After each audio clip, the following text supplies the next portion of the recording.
Para poder contestar a estas preguntas, empecé por preguntarme lo que pensaba el americano medio de la existencia de la publicidad subliminal. Según el estudio llevado a cabo por la organización Roper, el 57% de los americanos creen en la existencia de la publicidad subliminal. Creo que hay un ambiente tal de desconfianza hacia el gobierno, por así decirlo, hacia los líderes más poderosos, que no me extrañaría nada que la gente creyese ahora más que en otras décadas que la publicidad subliminal es una práctica habitual. Así que nos dirigimos hacia la meca de la publicidad, Times Square, para llevar a cabo una mini encuesta y averiguar si esto es así. Estoy seguro de que existe, aunque tampoco puedo decir que lo haya comprobado personalmente. Tiene que haber algo de verdad en eso, pero lo cierto es que nunca me he fijado. Creo que hoy en día ya no tanto, ahora todo es más directo. Bueno, creo que algunas agencias de publicidad intentan vender así los productos. Insertan mensajes subliminales en los anuncios y tú ni siquiera te das cuenta. Por supuesto que sí. Estoy seguro de que a día de hoy hay anuncios subliminales. ¿Te refieres a los cigarrillos Camel, por ejemplo? Eso es. ¿A la imagen en el camello? Seguro que existe, seguro. Estoy segura de que existe. No sé bien cómo funciona, pero estoy segura de que existe. Tengo entendido que es ilegal, pero que aún así existe. ¿Ah, sí? ¿Has oído que es ilegal? Sí. Vale. El mejor ejemplo de mensaje subliminal que se me ocurre es cuando estás viendo una película y de repente te das cuenta de que todo el mundo está bebiendo Pepsi. No sé. Creo que los colores son subliminales. Nadie se da cuenta de que la mayoría de las cosas son de un color por un motivo. Creo que sí. Las agencias de publicidad usan mensajes subliminales en sus anuncios. Un porcentaje notablemente elevado de los encuestados creía que la publicidad subliminal existe a día de hoy. Pero ¿dónde estaban las pruebas de ello? ¿Realmente puede usarse para condicionar los sentimientos y decisiones de una persona con respecto a un producto dado?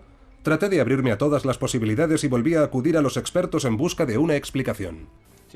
Para ser eficaz, un mensaje subliminal debe estimular una ansiedad inconsciente o satisfacer una fantasía inconsciente. No cuesta mucho darse cuenta de que el cerebro humano es extremadamente sensible a todo lo que se refiere a los orígenes de la vida, a la reproducción, o dicho en términos más coloquiales, al sexo, y al final de la vida, a la muerte. Ahora bien, si logramos introducir una idea poderosamente motivadora en el cerebro, como el sexo o la muerte, el inconsciente la recordará durante mucho tiempo, no sabemos cuánto. Según Key, los ejemplos de este tipo de implantación subliminal datan de mucho antes de lo que pensamos. Sin embargo, no todas las personas con las que nos entrevistamos estaban de acuerdo. La mayoría de la gente es capaz de ver lo que le da la gana casi en cualquier parte.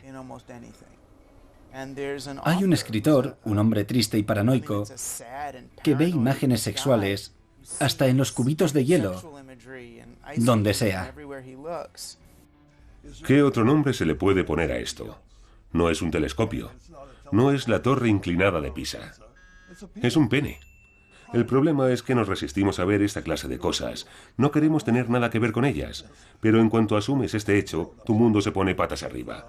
Si los artistas medievales podían hacerlo, ¿por qué no van a hacerlo los magnagues de pollo?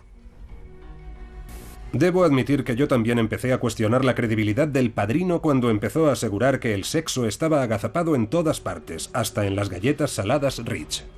El sexo impregna toda la galleta. ¿Le da mejor sabor? El hecho de que haya afirmado ciertas cosas no demasiado creíbles no significa que, en sustancia, su posición no sea lógica y totalmente convincente. Decidí darle aquí el beneficio de la duda y dejarle exponer otros ejemplos. Este anuncio apareció en la contraportada de Playboy, de Time. Estuvo circulando durante unos 3 años. ¿Cómo pretendían vender el whisky Johnny Walker con esta imagen? No había whisky en el vaso estaba vacío. Pero si reparamos en el cubito de hielo que hay sobre la mesa, en el lado derecho podemos distinguir una carita interesante, una máscara grotesca, casi surrealista. ¿No es una figura interesante para un anuncio como este? Es un monstruo de largos brazos, con una cara cadavérica. Es un símbolo de la muerte. Hay docenas como este en estos 6 cubitos de hielo.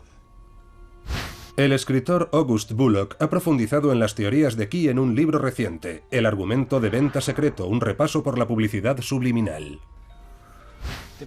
La tendencia predominante en la publicidad subliminal moderna parece ser la agresividad sexual, la violencia sexual. Y este es un buen ejemplo. Si nos fijamos en la expresión facial de la mujer, podría parecer que está extremadamente disgustada. Y la persona que tiene a la izquierda parece estar arrancándole violentamente el collar del cuello. Bueno, esto favorece la idea de que las mujeres son víctimas y de que a las mujeres les excita ser víctimas y de que es crucial mantener el status quo en nuestra cultura. Y así es como se convence también a los hombres de que esta mujer merece ser violada. Quiere que le hagan daño. Basta con mirarla. Este anuncio de Benson & Hedges apareció por primera vez en la contraportada de la revista Time y también en la revista Oui. En el plano consciente, el anuncio promete excitación sexual, pero a nivel inconsciente estimula la ansiedad sexual. Y el motivo es que han retocado la espina dorsal de la mujer para que parezca un falo erecto. La ansiedad está asociada con el consumo de tabaco. Todos sabemos que la gente fuma más cuando está nerviosa, así que tiene todo el sentido del mundo que si pones a alguien nervioso, eso le haga fumar más. Si realmente te propones poner a alguien nervioso y no sabes cómo gestiona la ansiedad, vale que tú solo quieras que esa persona se encienda un cigarrillo, pero no sabes qué otra cosa es capaz de hacer. Para mí, eso es escandaloso. Cuanto más te perturbe la idea de falo, más te inquietará ver uno en el anuncio de Benson & Hedges. Y si eres más sensible, hay más probabilidades de que te afecte inconscientemente. En ese sentido, creo que están explotando algo potencialmente poderoso y, por tanto, muy ansiógeno. No es que las pistas, los estímulos, sean invisibles a simple vista. Es solo que no los reconocemos como lo que son. El ejemplo más evidente sería el de los anuncios de cigarrillos Newport, que muestran a una serie de parejas felices retozando en la hierba. Pero si las miras más detenidamente, en realidad son viñetas sadomasoquistas en los que o el hombre o la mujer controla dramáticamente la situación. Ese me parecería un buen ejemplo de publicidad subliminal. Está todo a la vista, solo que no nos damos cuenta de que lo que está pasando es exactamente lo que estamos viendo. Para mí, lo principal, como ya dije antes, es que no se puede jugar con el inconsciente, porque no sabemos qué efectos pueden desencadenarse. A pesar de todo, no todo el mundo estaba convencido. Tras pasar 5 o 10 años buscando trazas de verdad en todo esto, no encuentro que se hayan empleado técnicas subliminales como las definidas en los años 70.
He trabajado en agencias de publicidad, he trabajado con gente malvada y nunca, jamás, he visto a nadie hacer nada de esto. Aparte de su carrera musical con Devo, Mark Mothersbaugh también es el fundador de Mutato Música en Los Ángeles. Han compuesto sintonías comerciales para docenas de clientes y también han compuesto más de 100 bandas sonoras para el cine, la televisión y los videojuegos. Recuerdo que el primer anuncio en el que trabajé era de una marca de zumo Hawaiian Punch. Y recuerdo que inserté el mensaje "el azúcar es malo para la salud" muy discretamente por debajo de la música. Y estaban todos los ejecutivos y los creativos en el estudio marcando el ritmo con sus bolígrafos y diciendo "sí, sí, ese es el espíritu de Hawaiian Punch", y canturreando la canción. Y nosotros nos mirábamos pensando, nadie se ha dado cuenta aún de que hemos dicho que el azúcar es malo. Acabaron comprando la canción y la emitieron en todo el país. Y encontramos toda una lista de cosas que podíamos colar fácilmente en un anuncio sin que nadie nos lo impidiese. Debió funcionar, porque recuerdo componer una canción para un anuncio de Levi's diciendo algo así como "este es el uniforme del paquete". Y no sé, pero ahora todo el mundo lleva vaqueros, así que debió funcionar. Supongo que a Levi's le ayudó. Estoy seguro de que, si yo he sido capaz de insertar mensajes subliminales en anuncios, a las agencias de publicidad les debe costar aún menos. Y probablemente lo hagan a una escala mucho mayor. Así que me puse personalmente en contacto con las mejores de Madison Avenue para ver qué tenían que decir acerca de estas alegaciones. Amalgamated, buenas tardes, soy Carmen. Nos preguntábamos si no habría alguien en Amalgamated dispuesto a hablar con nosotros. Atmosphere BBDO, buenas tardes. ¿Podría decirme con quién me está pasando? JWT, buenas tardes. Me están poniendo con el buzón de voz. Tras hacer más de 100 llamadas y enviar correos electrónicos a docenas de agencias, ni una sola persona que trabajase actualmente en la industria de la publicidad accedió a dar la cara y hablar con nosotros. Sencillamente los publicistas no lo quieren admitir, es normal que no lo puedan admitir. ¿Cómo van a reconocer que están incluyendo falos en los anuncios de cigarrillos? He trabajado durante muchos años en publicidad, de director de investigación, y siempre que he preguntado, me han contestado obscenidades. Contrariamente a lo que piensa mucha gente, la publicidad subliminal no es realmente ilegal. ¿A quién le correspondía entonces regular esa clase de métodos? Empecé contactando con la Comisión Federal de Comunicaciones, que me remitió a un informe de 1974 en el que declaraba que el uso de percepciones subliminales es incompatible con las obligaciones del titular de una licencia, y que esta clase de difusiones se propone claramente engañar al consumidor. Sin embargo, estas declaraciones de buenas prácticas no constituyen reglas obligatorias. Además, la CFC no tiene ninguna autoridad sobre las agencias de publicidad, solo sobre los medios de difusión que trasladan sus mensajes. A raíz del revuelo causado en los años 70 por la serie de superventas de Key y los rápidos avances tanto tecnológicos como psicológicos, el Congreso de Estados Unidos celebró un pleno en 1984 para examinar la cuestión. Lo que sucedió en 1984 es en realidad la culminación de una larga historia. Hay quien ha dicho que el libro de Orwell, 1984, había predispuesto al Congreso a investigar las técnicas orwellianas, y los mensajes subliminales son considerados a menudo como una técnica orwelliana. Había habido quejas, y el Congreso investiga las quejas de los votantes. La Subcomisión de Ciencia y Tecnología del Congreso quiere determinar si se está abusando de la tecnología. Su portavoz es el congresista demócrata por Kansas, Dan Glickman. Personalmente me parece evidente que la comunicación subliminal tiene implicaciones propias de la serie en los límites de la realidad. Creo que nos incumbe en el Congreso por lo menos estudiar el fenómeno para ver lo extendido que está. Desfilaron ante la comisión todos los grandes nombres de la publicidad del mundo y aseguraron que los mensajes subliminales no funcionan. No los usamos. Y si no los usamos, es porque no funcionan. El profesor Howard Sebrin de la Universidad de Michigan ha solicitado una moratoria en el uso de estas técnicas hasta que se hayan estudiado más a fondo. Aunque pueda sonar a ciencia ficción, tal vez estemos a un paso de invadir el último reducto de intimidad de las personas, los pensamientos individuales. A mi modo de ver, tenían suficientes pruebas de que estaba ocurriendo algo por el estilo. La conclusión de su informe fue que era poco probable que la publicidad subliminal tuviera los efectos que se le achacaban. El Congreso no promulgó ninguna ley. No se promulgó ley alguna en ningún estado, porque, en mi opinión, hubo una campaña deliberada de desinformación destinada a tranquilizar a la opinión pública. No usamos mensajes subliminales, y si lo hiciéramos no funcionarían. Esto que ven es un manual que me han enviado. Es el manual de una de las mayores agencias de publicidad del planeta. Y este manual expone de una forma muy sofisticada, varias campañas publicitarias reales que se han llevado a cabo, campañas de productos importantes, y cómo insertaron en sus anuncios tanto imaginería tabú, demonios y otras cosas parecidas, como imaginería sexual. Así que me consta que es manifiestamente falso que no se usaran estas técnicas. La Asociación Nacional de Agencias de Publicidad difundió a todas las agencias del país una circular, de la que tengo una copia en casa, recomendándoles lo que tenían que hacer si aparecía yo. Decía, huid de este tipo como de la peste. Un chiflado escribe un libro sobre un experimento fraudulento y acaba causando tal revuelo que se crea la Asociación Americana de Agencias de Publicidad solo para desterrar ese mito. Así que contacté con la Asociación Americana de Agencias de Publicidad, que básicamente es un exclusivo club de agencias de publicidad que incluye a los persuasores más hábiles y exitosos del mundo. Se me remitió al vicepresidente de Relaciones Públicas, Kip Cheng, y le solicité una entrevista para averiguar cuál era actualmente su posición con respecto a la publicidad subliminal. Lamentablemente, tras varias peticiones por correo electrónico, se negó a entrevistarse conmigo. Así que durante uno de nuestros viajes a Nueva York, nos pasamos por el edificio Chrysler para ver si sería capaz de convencerle. Vengo a ver a Kip Cheng. ¿De qué compañía? La AAP. Sorprendentemente, el señor Cheng nos autorizó a mis cámaras y a mí a subir a la recepción de la AAP. Por fin parecía que íbamos a poder hablar con alguien de la industria de la publicidad. Pero cuando llegamos... No podéis grabar en este edificio. ¿Cómo es que no quiere entrevistarse conmigo? Vosotros fuera. Hablaré solo con usted. Vale. Tras expulsar a mi equipo, me llevó a su despacho y me dio una charla sobre lo mal que estaba hacer un documental como este. También me explicó que podría ayudarme si quisiese, pero que no lo iba a hacer. Aún hoy, sigo sin entender por qué el señor Cheng nos dejó subir. No puedo evitar preguntarme si no estaría intentando ocultar algo. Estamos hablando de que la gente está sometida a los mensajes subliminales desde que nace hasta que muere. Posiblemente haya gente desequilibrada que pierde la cabeza y acaba cometiendo crímenes horribles por la influencia de la publicidad. Hay gente como yo suelta en sus ciudades, gente cuyos peligrosos impulsos se alimentan día tras día de la violencia en los medios de comunicación, bajo sus distintas facetas, especialmente la violencia sexualizada.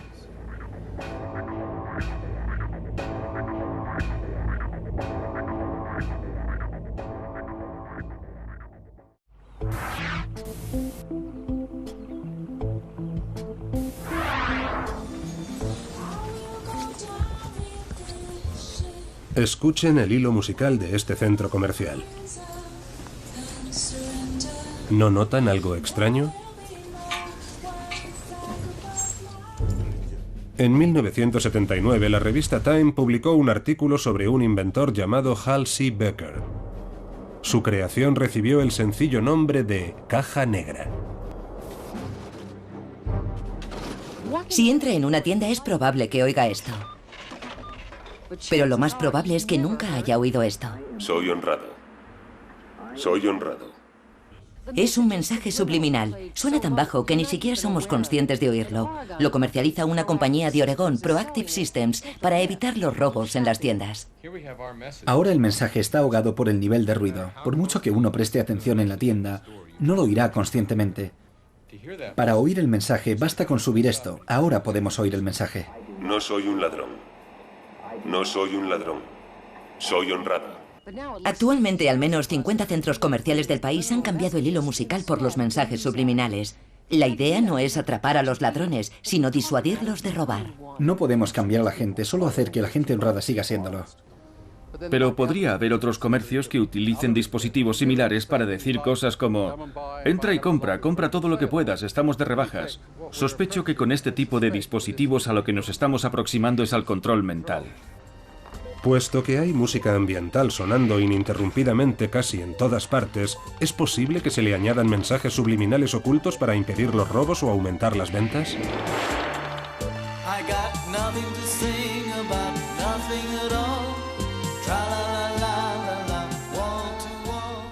Desde 1984 nadie está dispuesto a reconocer que efectivamente usa mensajes subliminales en su centro comercial, y la gente que los crea ya no admite públicamente que los crea.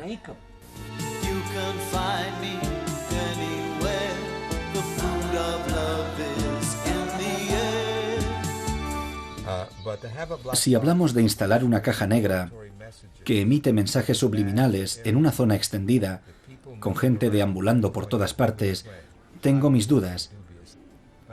Una vez más, tengo reparos éticos. No sabemos qué efectos devastadores puede tener eso sobre la gente.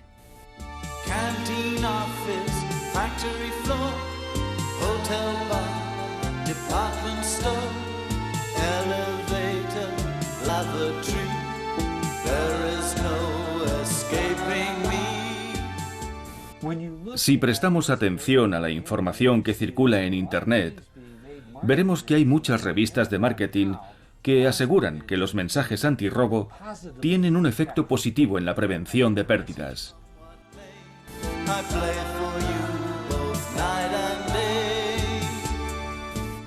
Según el artículo de la revista Time, una cadena sin identificar de la costa este habría reducido los robos en un 37% durante el periodo de prueba. Becker llegó a sugerir que las empresas podrían estar bombardeando a sus empleados con mensajes subliminales, alentándolos a ser más productivos y a estar más motivados en su trabajo.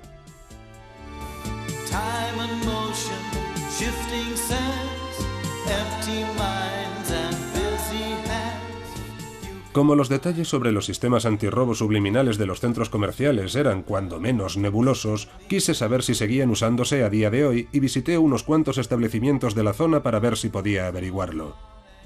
Nos preguntábamos si ponéis mensajes subliminales en la música porque nos han dicho ¿no lo hacéis? No, en los almacenes Target no lo hacemos. ¿No hay mensajes subliminales en la música? Lo único que emitimos es lo que sale por la televisión, esa clase de cosas. ¿Nada más? Vale. Pero voy a tener que pediros que os vayáis del establecimiento. Vale. Afortunadamente, el asistente de gerencia con el que hablamos en esta otra tienda era un poco más accesible. Estaba escuchando la música que ponéis aquí y me estaba preguntando si ponéis mensajes antirrobo subliminales mezclados con la música audible. No que yo sepa. Por desgracia, no pudo ayudarnos más.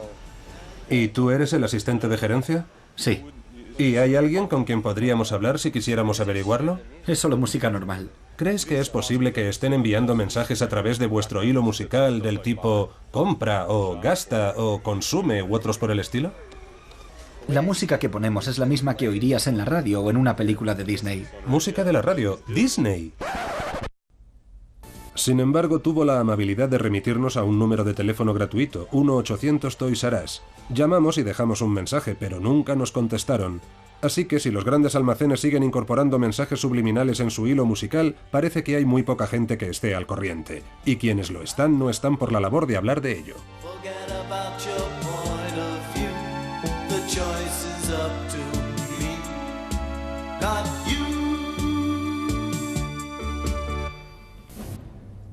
Si los anunciantes y las grandes empresas pueden estar masajeando nuestro subconsciente con estas tácticas, ¿en qué modo puede estar programándonos el gobierno?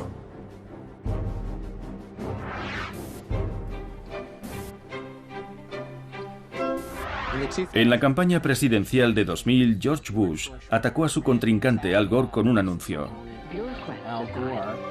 Con el plan de recetas médicas de Bush eligen nuestros mayores. Al final del anuncio ponía, los burócratas deciden, y durante una fracción de segundo, un tercio de segundo, aparecían las letras de la palabra ratas en grande. Cuando se destapó esto, fue muy debatido durante varios días en los informativos. En la industria de la publicidad, hay quien cree que la inclusión de la palabra ratas era intencionada, aunque no estuviera diseñada para mandar un mensaje subliminal o subconsciente. No puede ser un accidente.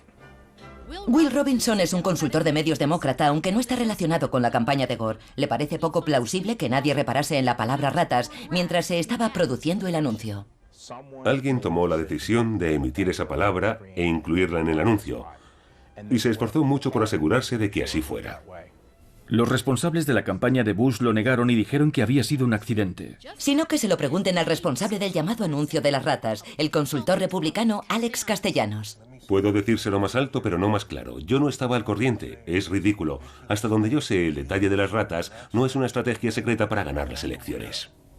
Tanto Gore como Lieberman denunciaron el uso de publicidad subliminal. Me parece una iniciativa bastante decepcionante. Nunca he visto nada semejante. George Bush se vio obligado a hacer todo lo posible por desentenderse de todo el asunto. Y le salió de maravilla. La idea de incluir mensajes subliminables en los anuncios... No hacen falta mensajes subliminables para exponer las diferencias. Mensajes subliminables... ¿Me habla usted de mensajes subliminables? Si Bush no podía ni pronunciar bien la palabra, es imposible que estuviese detrás. El anuncio ha sido emitido 4.400 veces en 16 estados, entre ellos campos de batalla tan importantes como Florida, Michigan, Ohio y Pensilvania. ¿Ha dicho Florida? ¿Recuerdan lo que pasó en ese estado durante las elecciones del año 2000? El recuento que se está llevando a cabo en Florida es un recuento automático, tal y como estipula la ley de ese estado. No ha sido solicitado por la campaña de Gore. Hasta que estos jueces del Tribunal Supremo interrumpieron el recuento en Florida. Esta noche, en nombre de la fuerza de nuestra democracia, Lo cual condujo a esto. acepto mi derrota. Y por último, a esto. Yo, George Walker Bush, juro solemnemente... ¿Es posible que esta clase de técnicas tuvieran una influencia en las elecciones?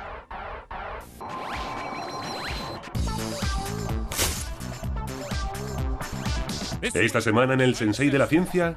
¿Os acordáis de la publicidad subliminal? Un equipo de científicos cognitivos de la Universidad Hebrea de Jerusalén ha demostrado que se puede afectar subconsciente y subliminalmente los pensamientos y comportamientos mediante símbolos de uso corriente. Pidieron a una serie de voluntarios israelíes que rellenaran una encuesta por ordenador sobre sus opiniones acerca de una serie de temas centrales del conflicto israelo-palestino, pero insertando imágenes subliminales de la bandera israelí entre las preguntas y respuestas de la mitad de los voluntarios. Las imágenes duraban 16 milisegundos, una velocidad que no podemos reproducir aquí. Lo lógico sería que la presencia de una imagen tan fuertemente nacionalista polarizase a la gente en un extremo político u otro. Pero en este caso, la imagen subliminal de la bandera alejó a los sujetos de ambos extremos del espectro político y los volvió más moderados comparados con el grupo de control. Y cuando llamaron a los sujetos después de las elecciones, pudieron confirmar que la mayoría de ellos había sido consecuente a la hora de votar. Esta investigación demuestra que los mensajes subliminales pueden influir en nuestra actitud y nuestro comportamiento. Acabáis de ver el informativo científico del Sensei de la Ciencia. Soy el Sensei de la Ciencia y apruebo este mensaje. Tras llegar al poder en 2001, el gobierno de Bush y toda una serie de administraciones públicas y grandes corporaciones fueron acusados de usar videocomunicados para vender sus políticas. Me pregunté si este tipo de manipulación mediática podía incluirse en una definición más amplia de subliminal. Generalmente, los videocomunicados son creados por agencias de relaciones públicas para comunicar un mensaje específico de parte de un cliente, ya sea un político, una corporación o una administración pública. Amy Goodman presenta Democracia Ahora, unos informativos globales independientes y sin ánimo de lucro emitidos en más de 500 cadenas de radio y televisión de Estados Unidos y el resto del mundo. Hay que combatir el uso de los videocomunicados en este país, a todos los niveles. Los emite el gobierno, los emiten las corporaciones. Cuentan con falsos reporteros que en realidad son profesionales de las relaciones públicas y envían estas piezas a redacciones de prensa de todo el país. Así que la gente ve estos programas y se cree que son informativos. Pero en realidad, estos supuestos informativos no son reportajes, son publireportajes disfrazados de reportajes. Alguien intenta venderte un producto, pero lo presenta como si fuese un reportaje objetivo y contrastado, cosa que por supuesto no es. Aunque no sé si se puede considerar como publicidad subliminal, Sí creo que forma parte de todo este entorno en el que funcionan muchos de nuestros medios de comunicación, al margen de nuestros radares, por debajo del umbral de nuestra conciencia. Hay cientos de cadenas. ¿Es posible que lo estén haciendo todas? Pero lo importante no son las cadenas, son los dueños de esas cadenas. Y la cuestión de los monopolios mediáticos es crucial. El auge en el uso de los videocomunicados tiene mucho que ver con la existencia de los grupos mediáticos, ya que en nuestro país hay cada vez más cadenas de televisión en manos de menos personas y cada vez hay más recortes presupuestarios en las redacciones de estas cadenas. Si nos fijamos en nuestro entorno mediático, donde apenas 5 o 6 compañías controlan la inmensa mayoría de los medios de comunicación del mundo, y colaboran juntas, y comparten miembros en sus juntas directivas, y otras cosas por el estilo, creo que tendremos que ampliar nuestro concepto de lo que es una conspiración, al igual que creo que hay que ampliar el concepto de subliminal. Están usando nuestras ondas y tienen la responsabilidad de hacerse eco de todo el espectro de opiniones y buscar la verdad, en vez de emitir informativos disfrazados de contenidos propios, cuando no son más que propaganda gubernamental o corporativa. Creo que hay una fuerte censura sin que nos demos ni cuenta. El mero hecho de omitir una noticia en un periódico es una forma de censura. Es algo que ocurre todos los días. Por eso es tan grave el monopolio en los medios de comunicación. Es posible silenciar los puntos de vista diferentes. Con tantos medios en manos de tan pocos magnates, quien establece quién tiene razón y quién no, quién es malo y quién es bueno, se pueden silenciar las protestas. La administración Bush-Cheney ha usado los videocomunicados para promover su plan de recetas médicas y los ha usado de una forma especialmente intensa para tratar de difundir el rumor sobre las armas de destrucción masiva en Irak. Ya no se puede hablar de medios de comunicación convencionales. Son medios extremistas que se dedican a crear un ambiente de guerra.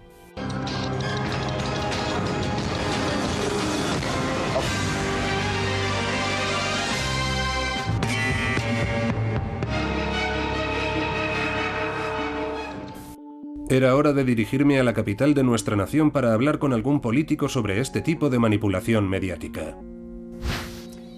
Ha sido una campaña caracterizada por la desinformación y la manipulación. La guerra en Irak ha estado basada en la mentira. Es un hecho generalmente aceptado y es interesante que no haya tenido consecuencias. La administración ha caído en lo más bajo. Ha usado los medios de comunicación de una forma muy concreta para engañar a toda una nación.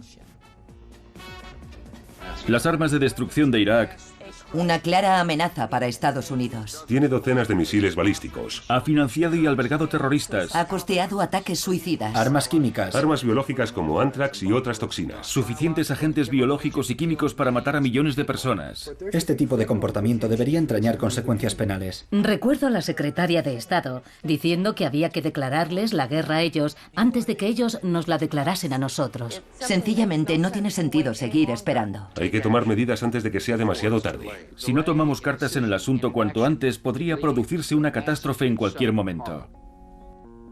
Creo que es a la vez algo subliminal y extremadamente obvio. En esa escalada de protestas, suben los niveles de alerta y la gente se asusta cada vez más. ¿Qué hace el miedo con la gente? En primer lugar, le bloquea el pensamiento. Y si continúas metiéndole en la cabeza que está en peligro todo el tiempo, la gente no se parará a pensar.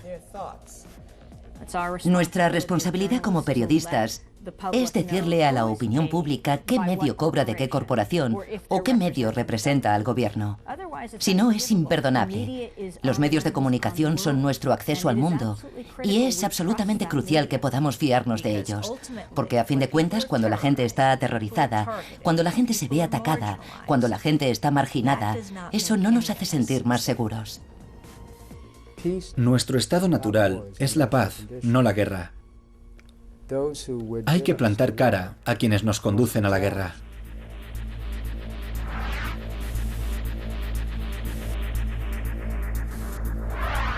En el transcurso de mi investigación supe de la existencia de unas divisiones del ejército estadounidense llamadas Unidades de Operaciones Psicológicas o SEOPs.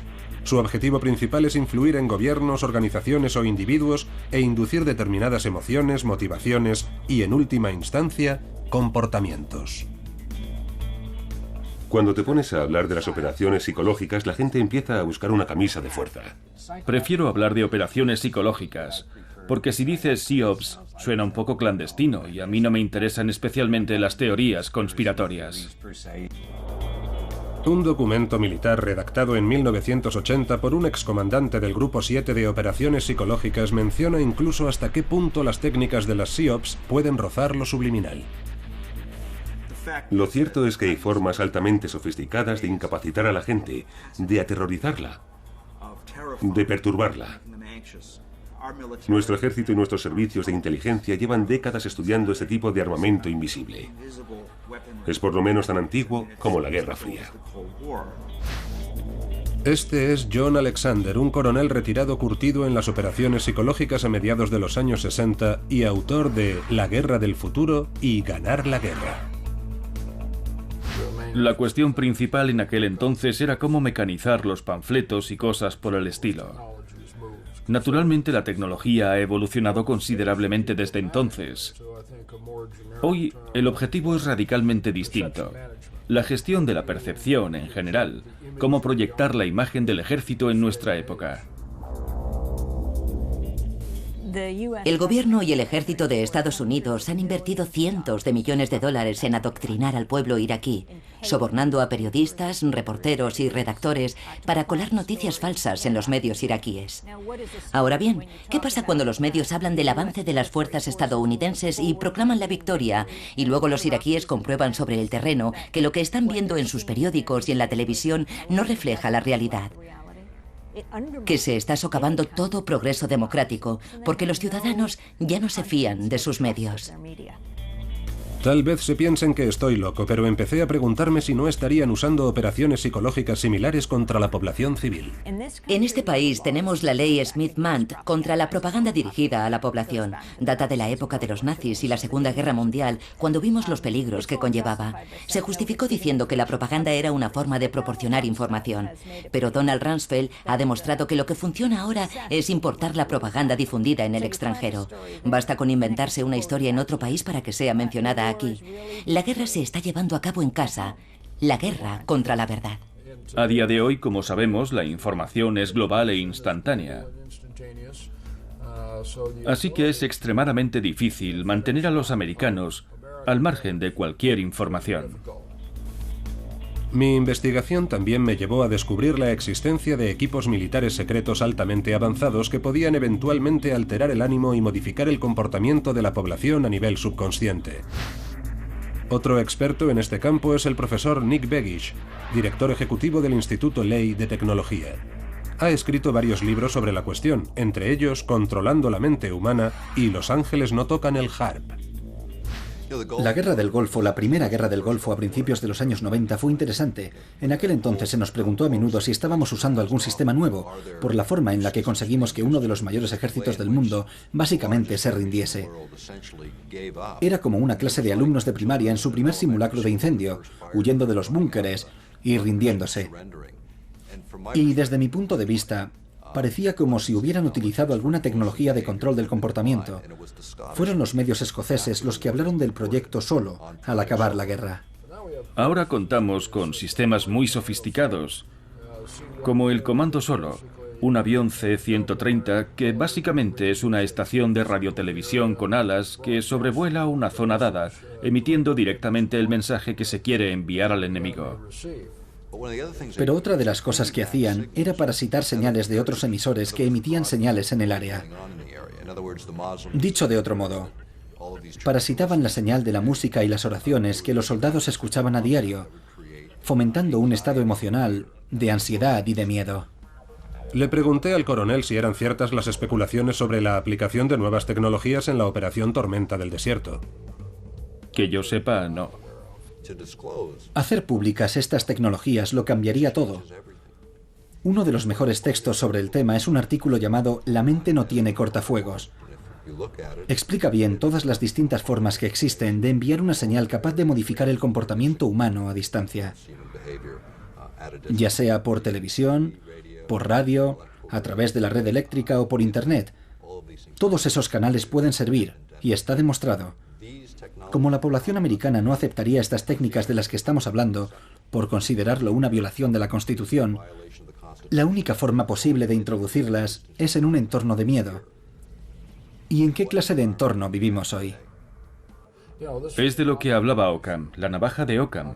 Lo más simple es lo que funciona. Entonces, ¿por qué el gobierno y el ejército han llevado a cabo experimentos secretos con la población civil como en el proyecto MK Ultra de los años 50 y 60? La idea inicial era investigar los medios químicos, telepáticos, el LSD y todas las drogas psicoactivas para ver qué pasaría. También empezaron a investigar medios electromagnéticos, ya entonces, para manipular el comportamiento. Al final salió a la luz. La Comisión Presidencial acerca de las actividades de la CIA dentro de Estados Unidos terminó demostrando que la CIA, el FBI y otras agencias estaban implicadas en el uso de técnicas de control mental en ciudadanos americanos sin su consentimiento. Y la operación MK Ultra se inscribía en ese contexto. ¿Y qué decir de las técnicas que empleó el FBI contra David Koresh y los davidianos durante el asedio de Waco en 1993? Y en lo que parece ser el giro más extraño hasta el momento, también han estado bombardeando el santuario del fan del rock Koresh con cantos tibetanos, emitidos por unos altavoces a un volumen cada vez más elevado.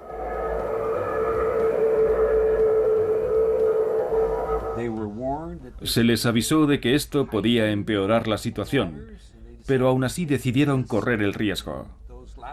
Los altavoces que instalaron en sus vehículos también emitían otra información. Estamos hablando de palabras y voces específicas que los sitiados reconocían en un plano subliminal sin ser conscientes de ello. Probaron toda una serie de cosas. Sabemos que probaron a emitir chillidos de conejos masacrados y otras cosas por el estilo, que suponían resultarían profundamente desagradables para los sitiados. Ruidos diseñados para asustar, para generar miedo y ansiedad.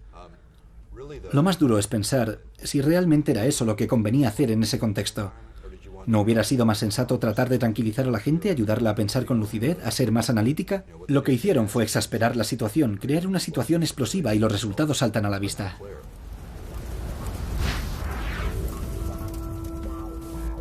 Lo más simple es lo que funciona. Entonces, ¿por qué nuestro gobierno y nuestro ejército crearon el proyecto HARP en Alaska? HARP significa Programa de Investigación de Aurora Activa de Alta Frecuencia. Inicialmente era un programa conjunto de las Fuerzas Aéreas y la Marina, pero ahora es competencia de la Agencia de Proyectos de Investigación Avanzada en Defensa, o DARPA. Ha reducido un poco el nivel de secretismo, pero tiene numerosas posibilidades y muchos efectos. Acaban de pasar de tener 48 antenas a tener 180. El HARP es un instrumento diseñado para materializar la idea de Persinger, de modular la ionosfera para usarla con fines armamentísticos. Lo inquietante es que es una tomografía que penetra la Tierra. Dicho en términos vulgares o por analogía, sería como radiografiar la Tierra. No con rayos X, por supuesto, pero es el mismo concepto. Principalmente tiene que ver con las comunicaciones de largo alcance. De lo que se trata es de rebotar una señal. ¿Cuáles cree que son los efectos de rebotar así una onda desde la ionosfera? Probablemente sean mínimos y la señal suba y luego baje. Es como soltarle un puñetazo a la ionosfera. Cada puñetazo de alta frecuencia hace que la ionosfera vibre al unísono, transformando la corriente continua en la corriente alterna y comportándose como una gigantesca antena emisora que devuelve la señal a la Tierra en un rango de frecuencias extremadamente bajas. Según el documento Guerra Mental sobre las operaciones psicológicas anteriormente mencionado, los efectos de las ELF, u ondas de frecuencias extremadamente bajas, sobre el cuerpo humano han sido asociados tanto con trastornos fisiológicos como con desequilibrios emocionales. Las vibraciones infrasónicas, es decir, de hasta 20 hercios, pueden influir subliminalmente en la actividad cerebral, motivando desde un estado de alerta hasta un estado de pasividad en una población, y también podrían usarse combinadas con la difusión de mensajes. En el caso de las frecuencias extremadamente bajas, que producen señales de muy baja pulsación, se obtiene lo que llamamos una respuesta de seguimiento de frecuencia. Los estudios sobre el tema se refieren también al fenómeno como sincronización cerebral. Aquí el cerebro asimila esas señales externas. Aunque son señales extremadamente sutiles, el cerebro las asimila y empieza a imitarlas, de forma que los patrones cerebrales se amoldan, propiciando un cambio de estado emocional. En el ámbito de las teorías conspiratorias se habla de todo un abanico de efectos, incluso de convertir en zombies a poblaciones o sociedades enteras y otras cosas parecidas. Una vez más, hay pruebas que lo desmienten, puesto que no existe ninguna sociedad de zombies. La caja tonta ya se encarga de esa tarea, dicho sea de paso. Si hablamos de teorías conspiratorias, hay que hablar del ejército y del trabajo que desempeña. Su trabajo consiste en barajar todas las situaciones horribles imaginables y luego desarrollar un plan en torno a ellas. Estamos hablando de un grado máximo de conspiranoia, financiada con miles de millones o billones de dólares. Así que, tal y como lo veo, la pregunta ya no es si el gobierno, los publicistas y la cultura popular han logrado programar la nación, sino en qué medida lo han hecho. Y hasta dónde pueden llegar si esto no sale a la luz y se regula.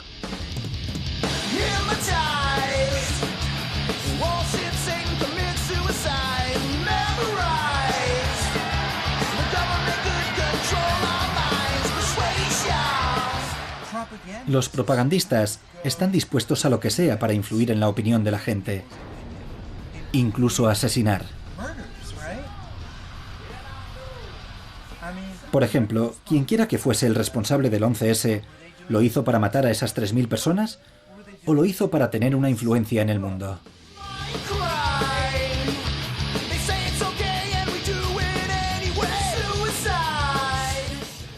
Quieren que la gente obedezca a sus órdenes, pulse botones, haga colas. Le tienen pánico al pensamiento independiente.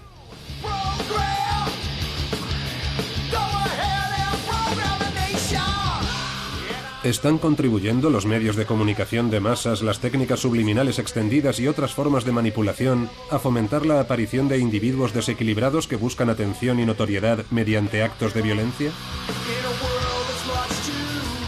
Como nos resistamos a ver que los medios de comunicación están tratando todo el tiempo de exasperar nuestras ansiedades y fantasías inconscientes, lo pagaremos caro. ¿Está este ciclo ininterrumpido de consumismo de masa llevándonos a endeudarnos más y agravando la brecha económica? ¿Y a qué precio para nuestro ya precario medio ambiente?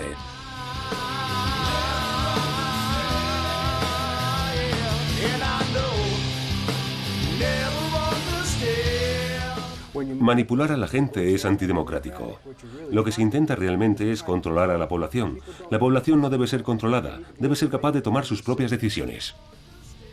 La conciencia, la libertad de pensamiento, es un derecho humano fundamental. La idea de violar el libre albedrío es algo que ni el mismo Dios haría. Y no obstante, el hombre cree que puede hacerlo. En este momento decisivo, se ha producido un cambio en América. ¿Pero se ha producido realmente ese cambio o tan solo es un ejemplo más de la propaganda política de siempre en boca de nuestro elocuentísimo nuevo líder? Si ha quedado demostrado que estamos involucrados en una guerra mental, ¿cuánto tiempo seguiremos conectados a estas sofisticadas armas, matando el aburrimiento desde el sofá y distrayéndonos pasivamente sin hacer nada?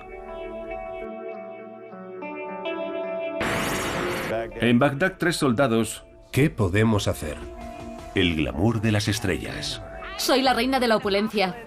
Apagad vuestros televisores, apagadlos ahora mismo, apagadlos y dejadlos apagados, apagadlos en mitad de esta frase.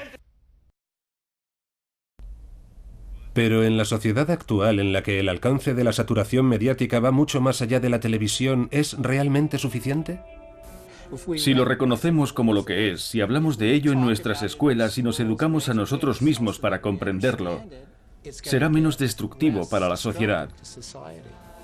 Si un número suficiente de personas se alzase por encima del nivel de nuestro subconsciente y cobrase conciencia de las tácticas de los medios de comunicación e incluso se uniese para boicotearlos hasta que cambiasen sus prácticas, ¿se imaginan la clase de movimiento de masas que tendría lugar? ¿Recuerdan la última vez que ocurrió algo parecido? Hoy tengo un sueño.